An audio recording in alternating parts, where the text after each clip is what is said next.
আসসালামু আলাইকুম, কি অবস্থা সবার? কেমন আছেন সবাই? আশা করি আপনারা সবাই ভালো আছেন।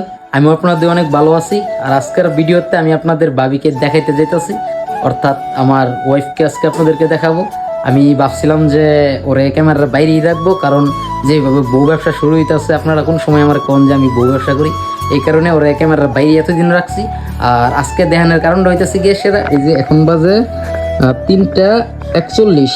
তো আমি ওর আগে উঠে এই যে সব কিছু আয়োজন করছি। এই যে ওর পছন্দের মাগুর মাছ আমি আনছি আজকে বাজার থেকে, তারপরে এই যে টমেটো আছে, আর ও দই খুব পছন্দ করে, আর এই যে আমার জন্য শুধু ডিম। তো চলেন দেরি না কইরা আপনাদের ভাবিকে আজকে আমি আপনাদেরকে দেখাই দিই। জান উঠো, আমি তোমার স্যার রেডি করছি, উঠো না। এই জান উঠো। কি রে, রমজান মাসে কি তোর বউ ব্যবসা বন্ধ হয় না? এখানে একটু আল্লাহ বিল্লাহ কর রমজান মাসে।